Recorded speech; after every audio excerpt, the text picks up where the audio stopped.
LDBC. This is your boy, Coach Shelton Harrison. You're live on the Coach Shelton Harrison Boxing and MMA Show Live.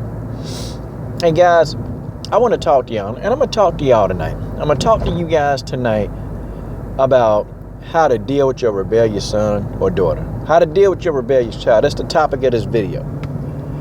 Some of you, you're probably sitting around and you probably have a son or you probably got a daughter that you're thinking to yourself, I don't know what else to do with that boy. I don't know what else I can do with that girl. My friend, I'm about to tell you that there is hope. But if you don't listen, and if you don't do this the way I'm telling you to do it, and I'm not talking about you go in or around what I'm an expert in this field. If you don't do this the way I'm telling you to do it, you're going to lose your son or your daughter. You're going to lose your son or your daughter, and that's just the way that is. You're going to lose them. And some of you probably already feel like I done lost my son. I done lost my daughter. I'm finna tell you how to get them back. And I'm going to tell you how to get them to come home. I'm going to tell you how to get them to come back. And I'm going to tell you how to get them to come back to your house to do what you tell them to do. Because your purpose for your child is to be better than you. Your purpose for your child is not to do worse than you're doing. Your purpose for your child is to do better than you. And that's the purpose for all of us. Now, I'm not saying that I'm a perfect parent. I'm not saying that, I know how to do it perfectly, but I'm finna tell you what worked. You see, first thing you got to do, and let's just get right into this. The first thing that you have to do with a rebellious child, okay, you need to cut off all forms of financial support. You cut it off. You see, that's the first thing you do, because see, you can't make a rebellious child. You can't make them comfortable at home. You got to make them uncomfortable. And when you cut off that financial support, when you cut that off, the first thing they begin to do, they begin to think. They begin to think about what they're doing. They begin to think. Now, you got your ones that'll work for. See, when you cut them off and you let them figure it out on their own, and I'm talking about they can even be 12 years of age, you cut them off financially. You see, they begin to think. Now, I'm going to tell you what you do with kids that's under 18. I'm going to tell you how you get them. You cut them off financially. And some of your kids might have a job. That's okay, because, see, they little rinky-dink job, the little job they go to, that job, you still doing most of the work for them. See, that little rinky-dink job only going to go so far. It only going to pay so much. See, you got to start turning up the heat in that house. You got to make them uncomfortable. You got to make them real uncomfortable. Because at the end of the day, you want them to follow your rules and abide by what you set forth for them. You cut off financial support. See, the stuff that they need, that they want, you cut off needs and you cut off wants. You cut it all off. You don't give them any money. Don't give them anything. Don't give them nothing. And I know some parents, that's going to be hard for some of y'all to do. Cut off the financial support. Cut it off. Because they want your money to do certain things, and they have to have I don't care if they got a job. If they living in your house, they need your financial support, and that's just the way that is. They need it. And when you cut off that financial support, they ain't got money to go out and do stuff. Because now they got to spend their own money if they got a job. And if they ain't got no job, you got them. Oh, you got them right where you want them, right in your crosshairs. Because then they're going to start to think. They're going to have a little bit of remorse. This for the kid that's not hard-headed. And I'm not saying you do this, for their whole life, but you know what? I take this thing out for years if I have to get my point across. I've done that. I've taken it out for over 12 months with no financial support. I'm talking about on anything. And when that don't work, then you start going in. You start taking things back that you bought. And I don't care if it's the clothes on their back. You take them. Because you don't help somebody that's being rebellious. You don't help them. You don't help them. You let them understand the consequences of the choices that they keep making. You don't help them.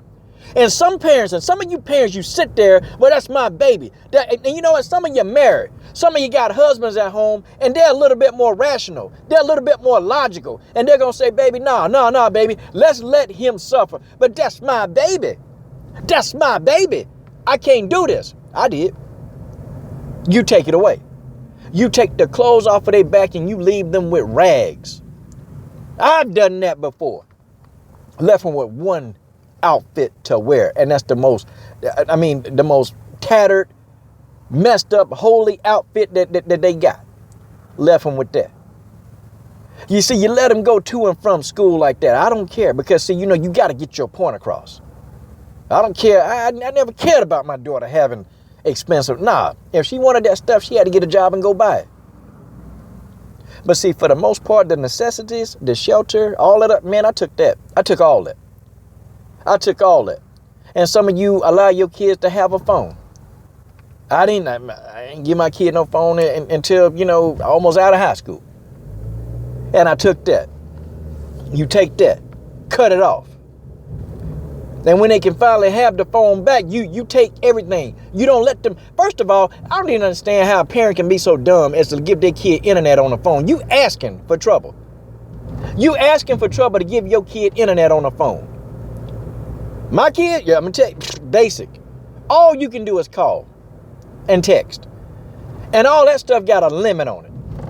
A limit. 75 text. That's all you need. 75. People think that's harsh. That ain't harsh. That's real. That's real. Because see, then, you know, see, with your kids, they get smart. They'll try to delete the text, but I'm smarter.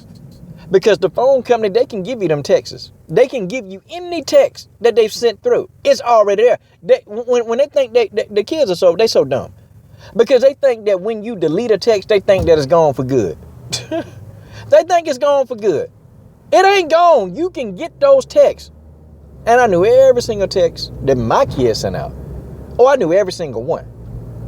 See, oh man, coach, you kind of hard on that. But I tell you what, they ain't running around here with no kids. They ain't running around here with no kids that I got to take care of. She ain't having no kids out of wedlock. I tell you, you know, I kept this same protocol up through college. Because they still on your dime when they leave your house and they in college. Who you think they're sending the bills to? If they ain't got a scholarship. They send them to you. As long as they're on my dime, I tell them what to do. See, that's how it is.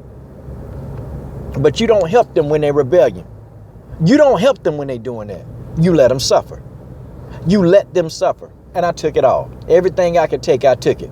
Give me that bag. What you got in that bag? Give it to me. Everything. Everything's gone. It's mine. You see, a lot of y'all don't have the guts because too many of y'all, you're sitting back and you want to be friends with your kids. You want to be friends with your son or your daughter. You want to be their friend. And then you start thinking they won't like me. I don't care if they don't like me. I played the villain. I was always the villain. I never could get out of that role of being a villain. I played the villain. Everything was no. It's got to be logical. I mean, everything. But see, kids really want that structure. Kids want structure. They really do want structure. They just don't know how to tell you they want it, but they want structure. You see, but some parents, you'll go back, you'll start helping them and doing stuff, but you don't help them when they're rebellion. And then when they can't, if all else fails, and they can't follow any of your rules that you set forth, you have all their stuff and you put them out of your house. I don't care how old they are, you put them out your house. I don't care if it's against the law. Because see, I'm going to tell you something, man. The problem in this country is that the police authorities, they're giving kids too much power in a house that you're paying for. They're giving kids too much authority in a house that you pay for, that you spend your money. They're giving these kids authority and they're giving them rights to your house.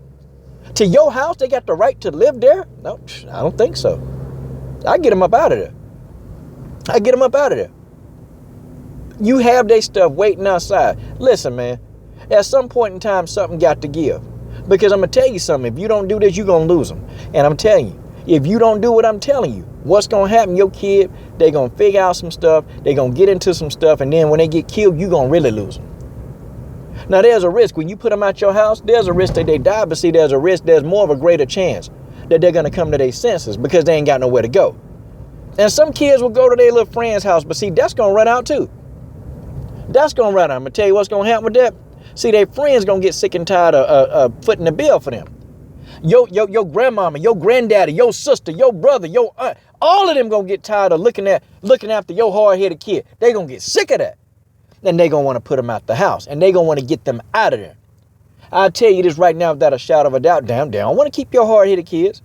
If you can't do nothing with them, what you think? What do you think that they going to do with them? They're going to want them out that house and they're going to put them out. See, it's going to be an ongoing, because if they can't act right in one house, do you think they're going to do it in somebody else's house? No, because they rebelling. See, this is when you have them. This is when you have your kids right where you want them. This is when you have them. Because after some point in time, they're going to realize they ain't got no money. They ain't got nowhere to go. They have nothing. And then they're going to look up. Because they're going to understand they ain't going to have no money to make ends meet. They ain't going to have no money to buy food. Then they're going to look back. They're going to see that you living in your house, that you paid for your house. Then they're going to start saying, I remember mama. I remember daddy. They tried to tell me that this stuff that I'm doing was dumb. Look at them. They still living a life of luxury, and look at me. I'm living down here in the pig pen. I don't have nothing. I ain't got 2 cents to my name. I can barely afford this and I can barely afford that. I don't even have enough food in my stomach. And when you get low enough, when your kid get low enough, they're going to begin to look up. And when they look up, they're going to be ready. And they're going to want to come home. Your kids are going to want to come home. They're going to want to come home. But see, as long as they out there rebelling, you don't help them. You don't help them. Don't be sending them money. Because I'm going to tell you what they do when you send them money. You send them money and you write them a long little letter. They throw that crap away. Because I'm going to tell you, they've been stopped listening to you. They've been stopped listening to your sermonettes. They've been stopped listening to your soliloquy. They've been stopped listening to you. And I know some parents, they done put their kids, their kids rebelling, and they write them these long letters out there, they done put them out. Them kids throw that crap away, keep the money. I'm telling you, real. You don't help them. You don't send them money. You don't go get them. You let them deal with the consequences of the choices that they choose to make. And at times, the younger the kid, the faster they get it. The older the kid, the more stupid they are when it comes to listening to your rules. Trust me. Young kids, 12, 13 years old, and you put them out, guess what? They begin to get it. Because, see, they don't understand what it's like to be caught up in the system. They don't understand that. And do you know how easy it is to declare yourself an unfit parent? Do you know how easy that is? And you can do this without going to jail. You can declare yourself an unfit parent and you don't have to go to jail. Because, see, kids think they know, well, I don't got to be here. Let them go. Let them go. Don't stop them. Don't say, well, baby, well, listen, let's talk. No, go. Get out. Get out. Bye.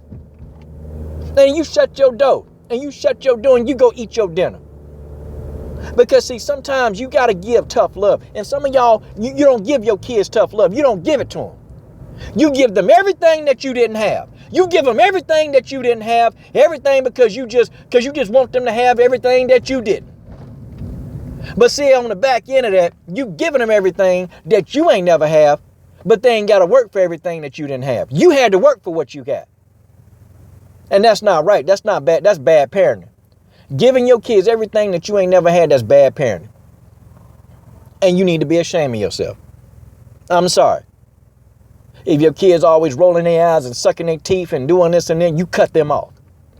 If your kids always coming in your house late, you lock them out the house. You put them out. If your kids can't abide by the rules, you cut them off. Cut them off. Take the cell phone. Take the clothes off their back. Take the food out of their stomach. You take everything. You take the Xbox. You take the shoes. You take the games. You take it all. You take everything. You take their book bag. You take everything from them. You strip them of everything that they got. Because when they got nothing to fall back on. And they ain't got a pot to piss in. And that's how you know. Because then they start thinking, I remember mama. Mama had this. Mama had that. I really need to go listen to mama. I don't know why I don't listen to mama. See, they're going to start having remorse. And they're going to want to come home. And when they decide that they want to come back home, when they tell you that they want to come back home, when they want to come back to your house. See, now you have a chance to talk to them. You have a chance to educate them. You have a chance to teach your child. And some of y'all don't want to do that because you want to stay friends with them. I wasn't a friend of my daughter. My daughter ain't had no friends. I love my daughter, and I tell you what, I love my daughter too much to have her do the things that she was trying to do. I cut her off financially. I did everything that I could on God's green earth. But I cut off and I sent a mess. I sent a storm. I don't keep telling my child stuff over and over and over. I don't keep telling them that. You see, I say it a couple of times, and I mean what I say, and I do what I say. I don't keep telling them that I'm finna do something. No, I go do it. Because, see, I'm going to tell you, the tough love that you don't give your child, that's the tough love that somebody out there in the street going to give them. And I'm going to tell you something right now. If your child get tough love from the street, I can tell you two things going to happen. They're either going to go to jail or you're going to be reading about them. You're going to go pick them up. And I'm not saying if you put them out your house that, you won't have to go pick them up or they might even die. But I'm telling you what, right now, your chances of keeping your child alive, your chances are much, much greater keeping them alive if you take the steps that I'm telling you to do. Because either way, your kids are rebelling and their life is at jeopardy if they're rebelling against you and your rules and your statutes and everything that you put forth. If they're rebelling against you, if they're doing this, their life is in peril. And I'm just telling you, and that's just the way that is. I hope some of y'all take this stuff. If your kids are doing this, I hope y'all take these steps, because I'm telling you right now, if you don't do it, you're going to lose them. You're going to lose them to the street, or you're going to lose it, and you're going to be burying your kids. You're going to be burying your son, your daughter. You're going to be burying them. And then you're going to wonder, I wish I could have been a better parent. It's too late to be a better parent after you're burying your kids. And that's just the way that is. This is your boy, Coach Shelton Harrison. I'm done.